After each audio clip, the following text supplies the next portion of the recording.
Ready to film. You're just gonna sit down and start filming. Yeah, if you don't mind. Maybe I was having some private time. Clintons don't get private time. This is my house.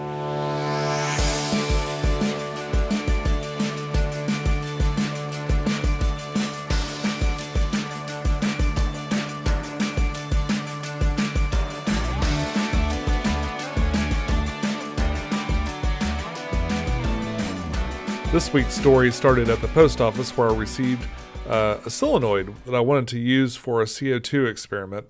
And I decided to go over to the aquarium and get a few more supplies.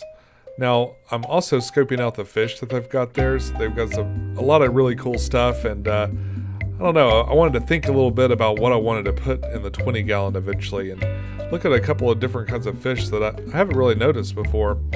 I'm also thinking ahead to the larger tank that I'm about to put together and kind of thinking about what I want to put in there. I'm pretty sure I know the fish that I want to include in the big tank, and it's just a matter of how big. Now this is what a 200 gallon tank looks like. I don't know, I think it might be plenty. And so I picked up a few things for our project today. Let's take a look. Hey YouTube, this is Peg Tech, and I'm real excited to get started on this project with you today. Now the first thing we're going to touch on is... Hey, don't you think you ought to talk about some of the comments from last week? You know, you did the saltwater tank. A lot of people had some great advice. Yeah.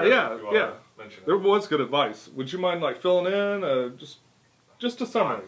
Fine. Here's a summary. Okay. Leave your lights off while you're cycling. Sounds like good advice. If there's no plants in it like we're used to, they won't really need it. Yeah, that's good advice. That's good advice. Actually, not my tank, but I have passed all that on.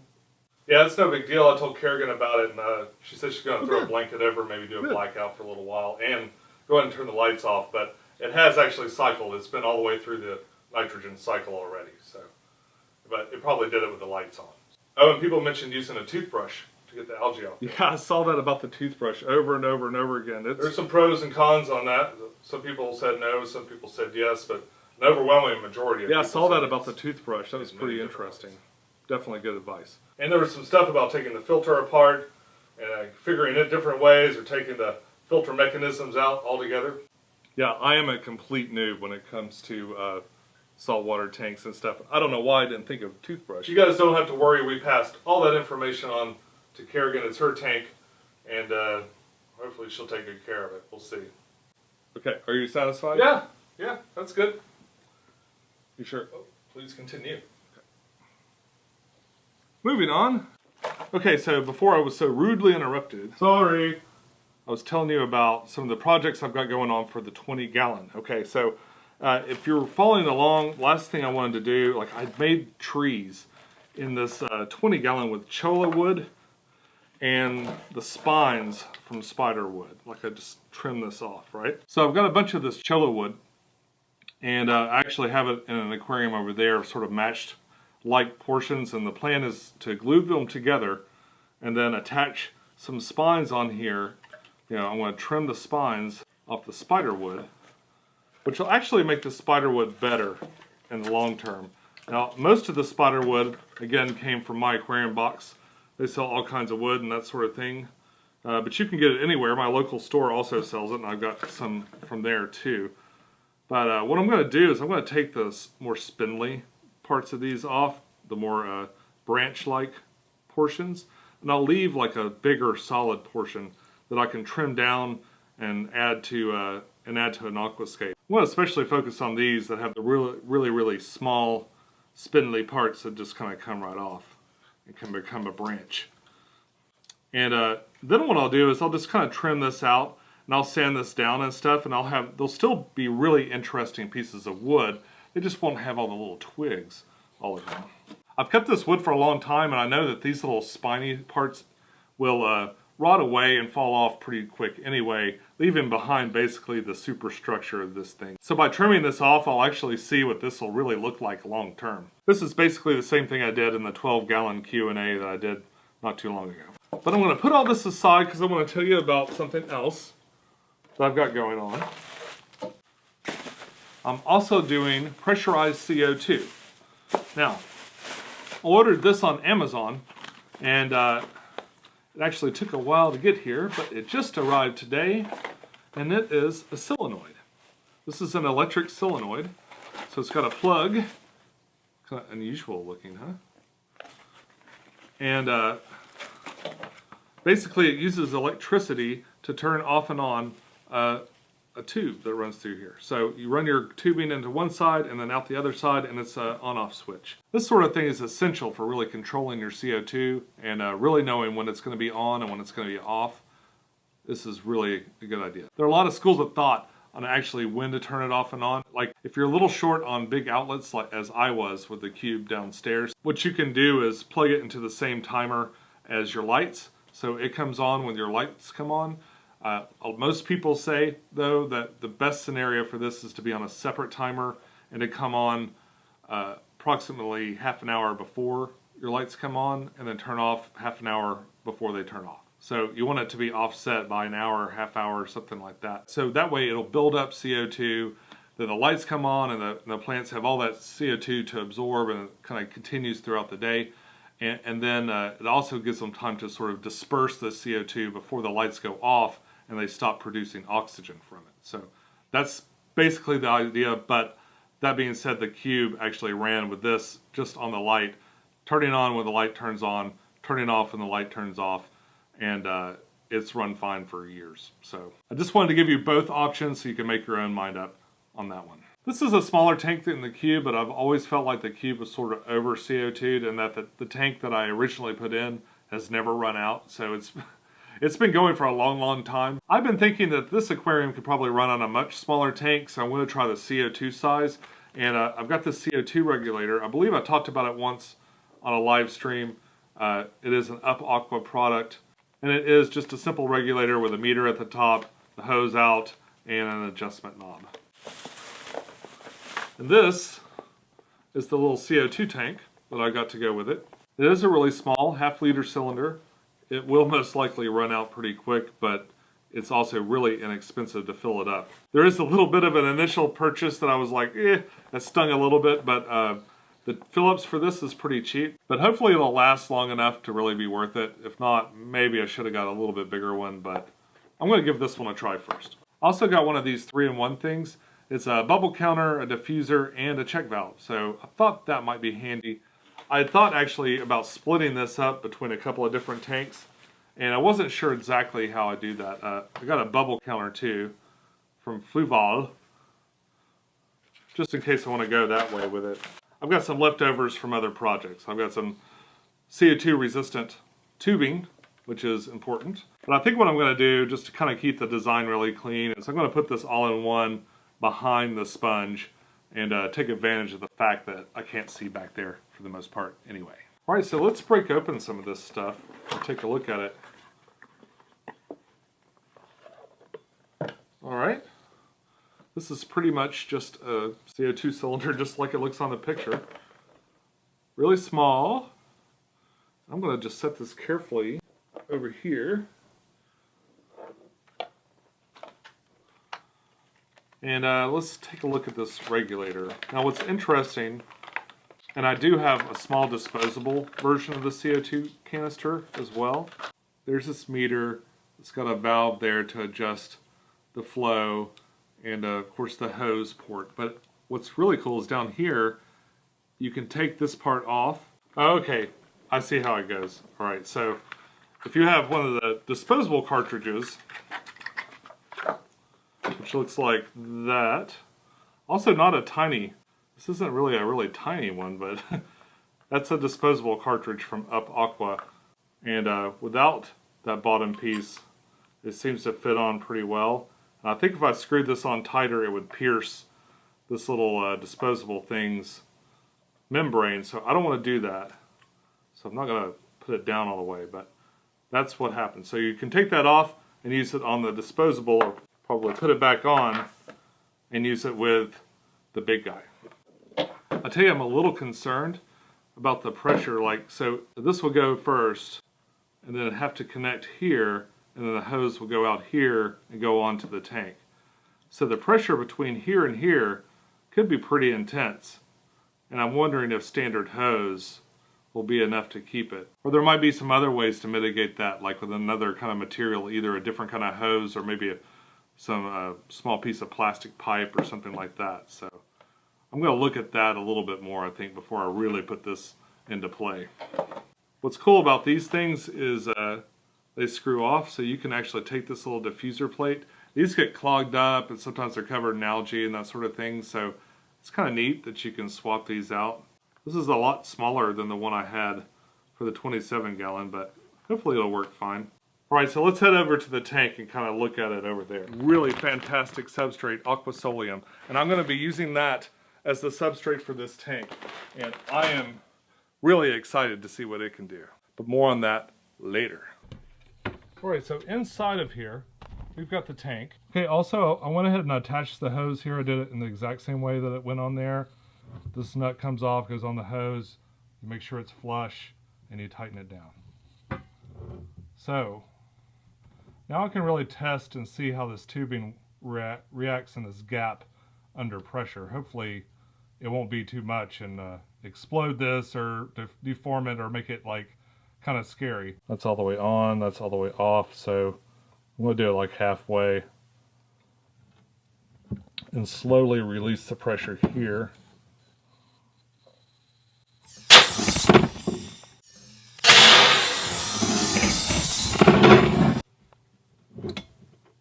Yeah, that didn't work.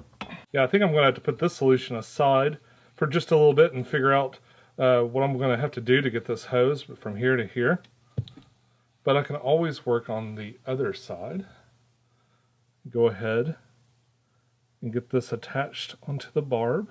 All right, this just goes up through the back and into the little corner filter area. All right, this should make it so I can keep the filter here. I can see what's going on from the outside here, and also keep it hidden away from the front view. It's all just kind of conveniently hidden behind the filter.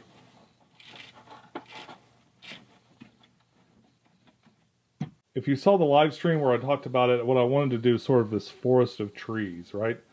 And have the hand be sort of out in the field on its own, and there'd be like trees all around it and stuff. So, or something that sort of represents or looks a little bit like trees. So now what I want to do is get some of those trees kind of prepared and ready, and kind of play with that idea a little bit and see how much I like it. See if I like it enough to continue or just to let it go. Okay, now in here, I'm just going to let me grab just one of these. Here, a good one. All right, so what I want are these sort of thin branch parts. I'm just going to pull as much of this off as I can,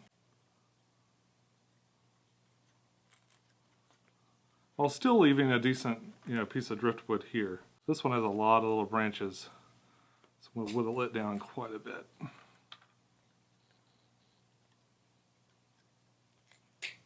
Oh, well, I thought when I had started this is that most likely these would break off a lot if people had like a giant pile of these things, but apparently they don't. They won't break off a lot on their own. They do come off pretty easily with some encouragement. That's like a nicer piece of wood now. And look at that. That's pretty cool.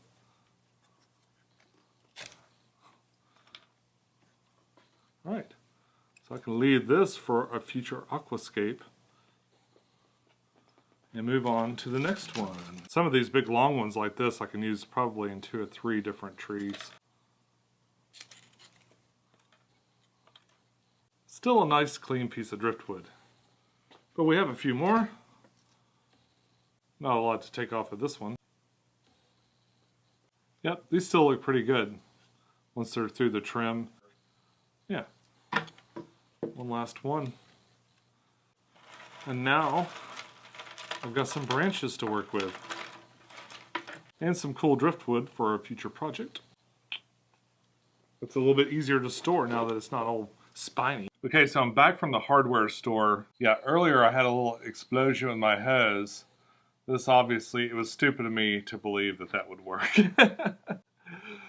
This is just too flimsy a hose to keep that pressure on. In the sprinkler section, they have these soaker tubes. And I happened to notice that one of them was a thin plastic, almost the same diameter as one of these airline hoses, right? So I got them to cut me off just a tiny, like little 1-inch piece. But this is hard plastic, and it fits almost exactly like Let's start. And it fits almost exactly like one of the airline hoses. And what I've done is I'm pushing the nub up, and I should be able to even screw it down and everything. So this might be the answer that I was looking for, or it could be a small plastic ball. I guess we'll see. I didn't really have to force it on. I mean, I had to give it a little bit more pressure to get it on, but it's like just a little bit flexible. Might want to take this moment to point out that things I do here might not be safe to do at home. So this isn't exactly a how-to. It's more like a thought experiment in insanity. Okay, so I've got it attached, but the question is, will it explode? Okay, this time I think I'll start with this fully closed. I'll gently add pressure. Oh my God. Point away from aquariums.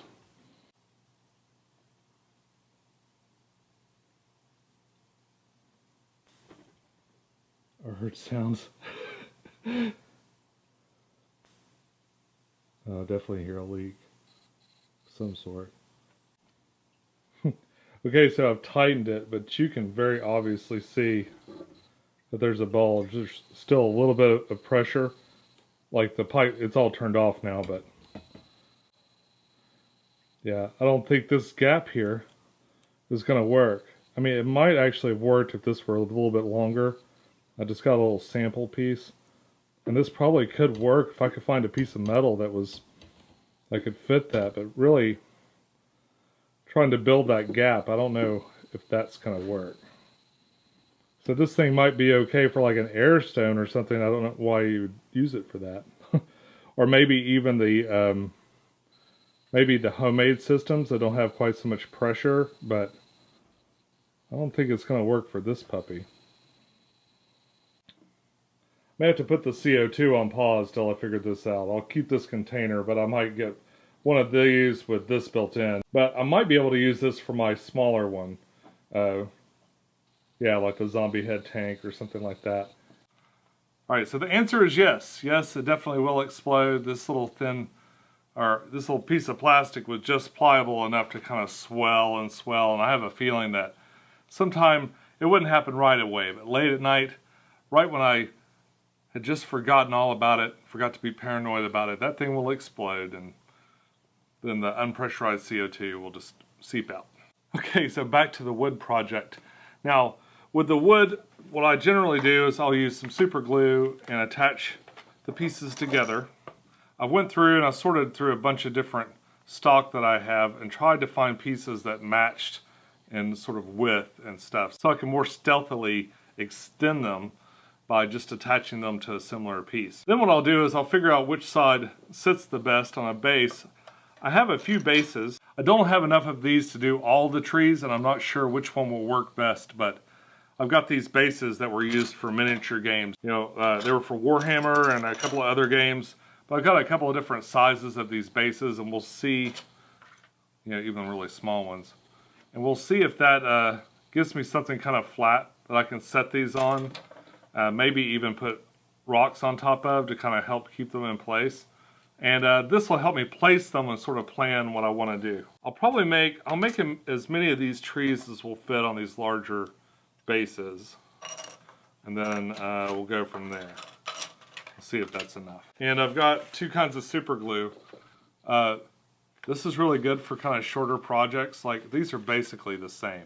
Okay, there's not a lot of difference between these. There's not really a difference between this stuff and the stuff that they sell to attach plants on there. It's all super glue. I like to use these smaller packets though for the actual planting, because I can pull one out and it's just less wasteful than this. And plus, this is going to be kind of a big project. I've got a lot of these things to glue down, so I'll just start with the bigger ball.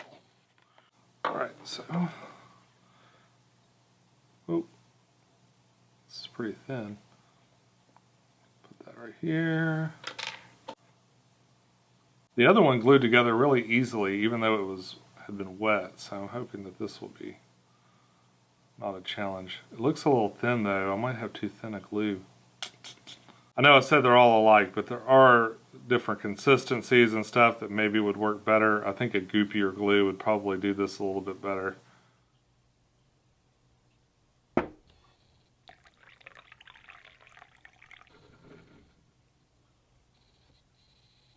Hey gang, well, it's the next morning.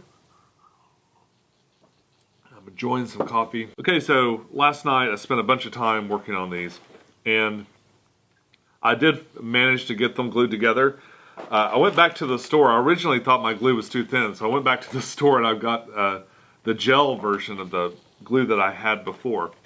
But they still didn't stick together too well, and then I remembered there's a missing component, and that's water. Super glue reacts with water. So I remembered last time I glued these things together, it glued right together. I mean, it didn't have any problem at all. It just went right on there. So I was like, wow, that's really strange. None of these would glue together. I mean, they would just kind of barely stick together, then they'd fall off. But of course, when you add water though, the glue immediately solidifies, but at least behind this kind of white residue. So what I'm gonna do is I'm gonna sand on this and see if I can kind of minimize that a little bit. I'll probably always have a little bit of a stripe there. I'm going to show you what I did to put these together, but I wanted to go ahead. I put several of these together kind of to get an idea of how many of these things I'd want to make for the tank. And I have them on these bases so I can kind of modularly move them around. I thought about putting several of them on one base, but I'm not exactly sure what I want their role to be in the tank, as far as like what shape I want them to be in to be advantageous to me in some way, either from a design perspective or from a utilitarian perspective. I also did some more research on the CO2 canister and decided that if I wanted a solenoid on it and I wanted it to work that way, I should just get one with a solenoid on it, so that's coming Monday. I also got an adapter, so I'm still going to use my little paintball canister and that sort of thing, and hopefully that works okay. I did get one that was top mounting so it fit correctly. I went without the bubble counter right there, and I'll just put the bubble counter somewhere else. So that taken care of, I moved directly to the trees. Now basically with these trees, what I do is I just try to find two that sort of match in size. See now, these two that seem to complete each other will kind of fool the eye and make it maybe not see that seam so much. Now it's going to be bright white. I'm hoping that sanding this down will get rid of that. I think that will help a little bit. And that's what I've been looking for. So let's go ahead and we'll do these just like this.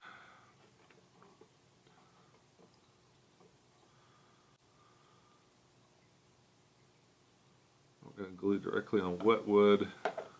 And we'll just hold it together really tight.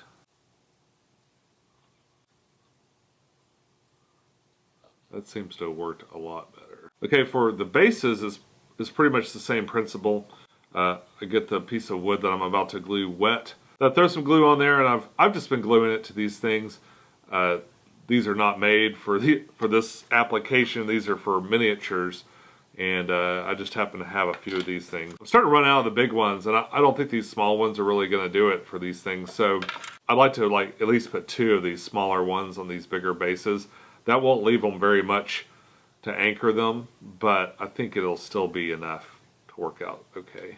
Sort of time consuming, but you want this part to work right. If these pop off of here, it would probably be a real pain to deal with them. So, okay, so I've got most of the cholla wood glued together and glued down to bases so I can move it around and see how I want it in the tank. But before I go rushing to putting these little branches on, I think what I'm going to do is I'm going to play with the arrangement some and see how I want it in the tank. I may not even use these. These are definitely handy to kind of help hold some moss on and that sort of thing. So I'm not sure if I'm going to use them as literal branches from a tree or maybe just to stake down the moss where I want it to grow. I'm trying to look for natural ways to keep it. My first thought was I could tie it with thread, but that's really a pain in the ass. I can glue it down, but then I risk getting more of this white stuff that's there. So staking them in is kind of another thought that I had that might work. Like maybe wrap it around a branch and stake it in to kind of keep it in place. So, but the first thing I want to do is really figure out where this is going to go. Now this is mobile until I put until I put substrate down, because I'm going to have to put substrate down to kind of hold this stuff in place. And I will be able to pull it out and move it, but it's going to be a little messy from that point on. So I want to kind of be sure that I get it right where I want. So let's take a few seconds and see how many different ways we can arrange this inside the 20 gallon. And you guys tell me below which one you like the best. Also, did I mention I got glue on my brand new shirt? Brand new shirt!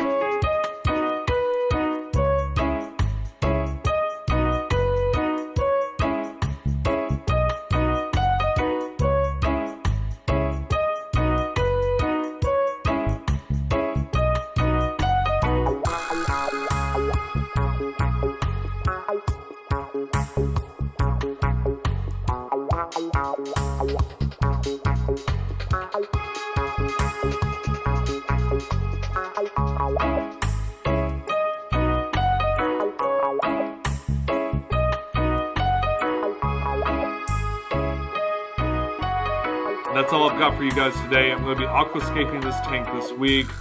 Look for a video on that next week. It should be pretty exciting as I really start to actually assemble it and put it together. So until next time, follow your bliss, keep a clean tank, and I'll see you next week. Bye.